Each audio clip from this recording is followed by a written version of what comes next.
Bonjour à toutes et à tous.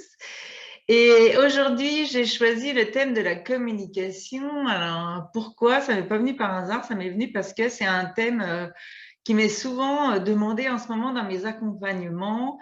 Ça a l'air d'être un vrai souci pour beaucoup d'entrepreneurs de dire qu'est-ce que je dis, comment je le dis, où je le dis, est-ce que j'ai le droit de le dire, etc.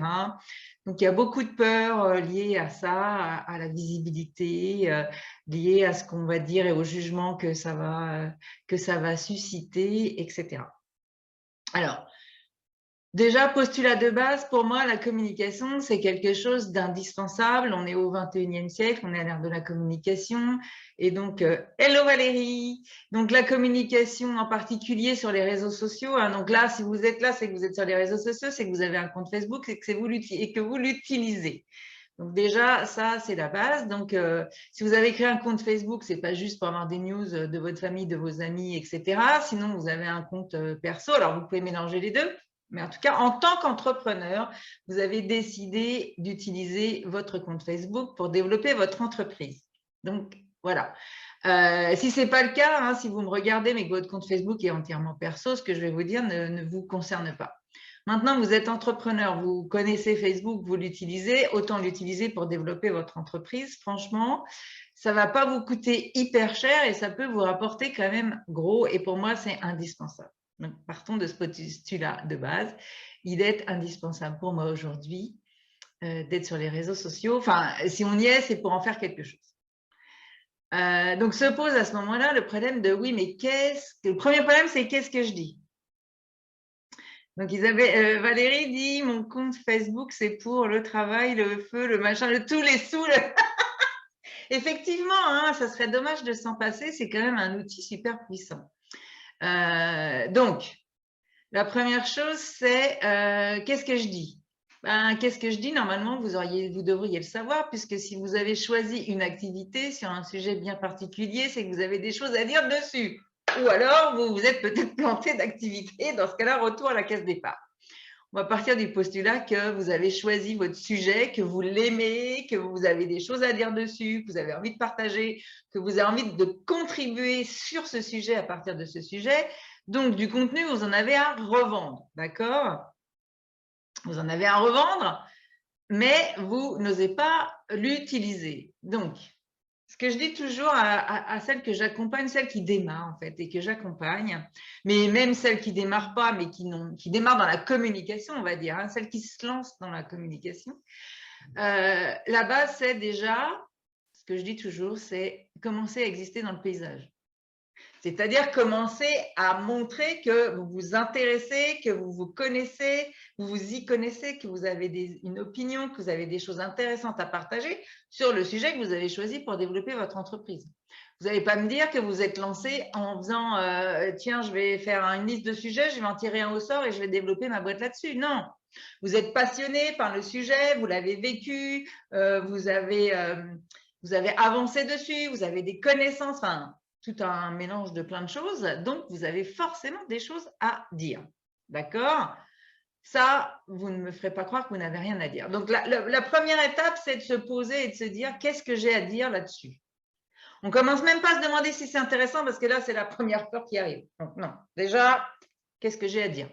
Qu'est-ce que je connais? Qu'est-ce que j'ai vécu? Qu'est-ce que j'ai envie de partager? Qu'est-ce que je pourrais partager, etc. Premier truc. Ne pas être dans le paysage, être le paysage.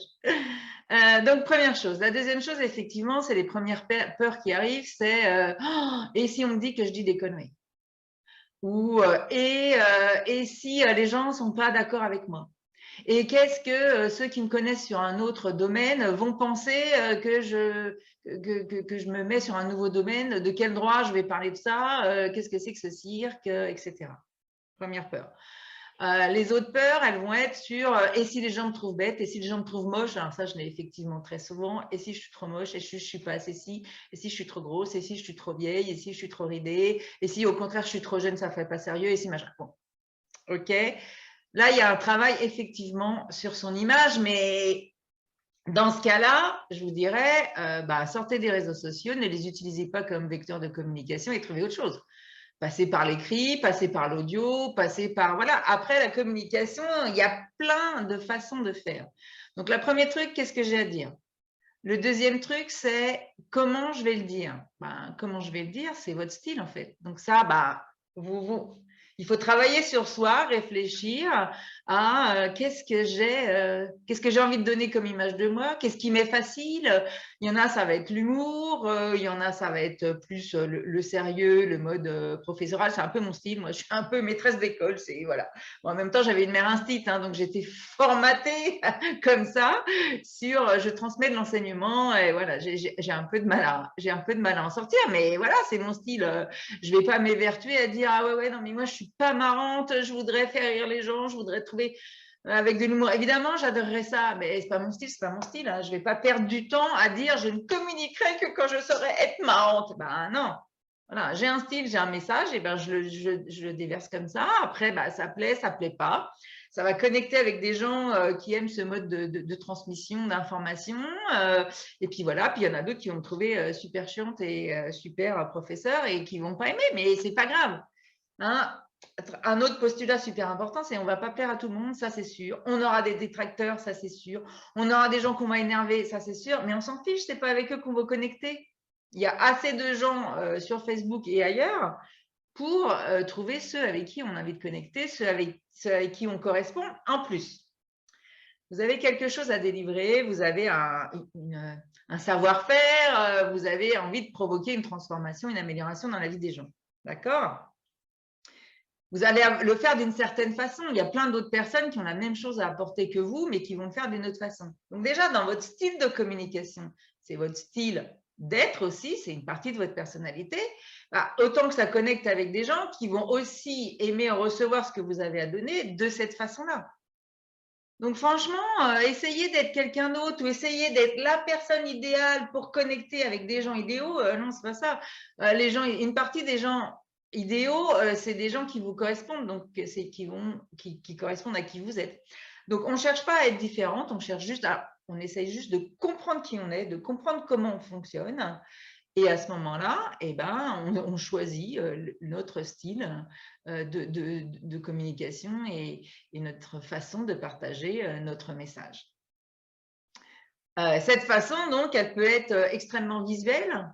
Voilà, c'est celles qui vont avoir plus un côté artistique ou un côté même comme toi, Valérie, en fait, hein, un côté esthétique dans l'approche, dans ce qu'elle propose. Ben, forcément, on va être plus sur de la photo, sur des images, sur des dessins, etc.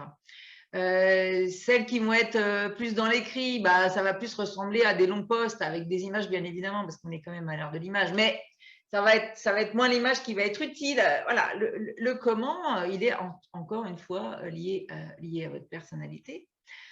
Le où, il va être lié à pareil, là où vous êtes à l'aise, mais aussi, on n'oublie pas son client idéal hein, et ses caractéristiques diverses. Et on va aussi mettre le où là où il est. Ça ne sert à rien de s'évertuer à communiquer sur un réseau ou avec une certaine technique si ce n'est pas du tout celle qui correspond à son client idéal. On ne va pas connecter avec lui puisqu'il ne sera pas là où on lui parle, donc ça ne va pas le faire. Donc voilà, donc vous voyez bien que tout part de soi et aussi de son client idéal, d'accord? Donc on va récupérer des informations qu'on a établies quand on a fait l'analyse à 360 degrés de son client idéal. On va récupérer des informations de soi quand on a fait le travail sur soi de qui suis-je dans quelle étagère. Et donc tout ça va nous permettre de définir ce qu'on dit, comment on le dit, où on le dit et à qui on le dit.